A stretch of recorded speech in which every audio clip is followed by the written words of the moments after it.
વલસાડના ધરમપુરમાં આદિવાસી સગીરાને પ્રેમજાળમાં ફસાવી વિધર્મી યુવકે લવ જેહાદનો શિકાર બનાવી અને અપહરણની ઘટના અંગે સાંસદ ધવલ પટેલે કડક કાર્યવાહી કરવા માટે માંગ કરી છે।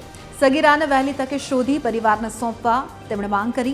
આરોપી વિરુદ્ધ કડક કાર્યવાહી થાય તે માટે પોલીસ અને તંત્રના સંપર્કમાં રહીને સાંસદ ધવલ પટેલે કડક કાર્યવાહીના પ્રયાસો પણ હાથ ધર્યા છે। તો સાંસદ ધવલ પટેલે આ ઘટના અંગે વિરોધ પક્ષ અને આદિવાસી રાજકીય અગ્રણીઓ મૌન સામે તેમણે પ્રહાર પણ કર્યા કે આદિવાસી સમાજના મસીહા બની ફરતા નેતાઓ હજુ સુધી ચૂપ કેમ છે।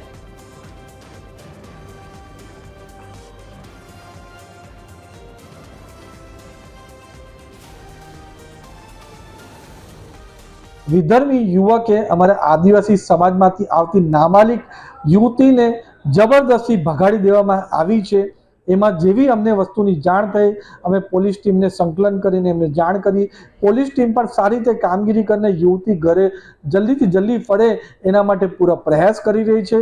પણ આ જે ઘટના થઈ એમાં અમે સરકારને અનુરોધ કર્યો છે કે દાખલો બેસે એ રીતે સખતથી સખત કાર્યવાહી આ યુવક વિરુદ્ધ થવું જોઈએ કે આવનારા સમયમાં કોઈ પણ આવી ઘટના કરવા પહેલા આવું अपराध करवा पहला 100 વાર विचारीने टाटिया पण दूजी जाए एवी पोलीस कार्यवाही आ किस्सामां करवानी छे। एमने 100% खातरी छे।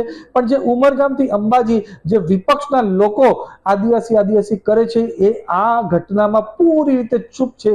ए बतावे छे के एमना माटे आदिवासी फक्त ने फक्त वोट बेंकनी राजनीति छे, एमथी विशेष कई नथी। आ जे घटना ए बीजा समाजमां पण एमां आवी घटना न बने ए माटे आवा तत्वों सामे सखतमां सखत पगलां लेवाय अने आवो जे लोको आवुं कृत्य करे एने जे एवी हिम्मत पण करशे एनी हिम्मत कोई क्यारेय करे नहीं एवो संदेशो अमे आपवा माटे अमारा सरकारी तंत्रने पण जाण करी छे।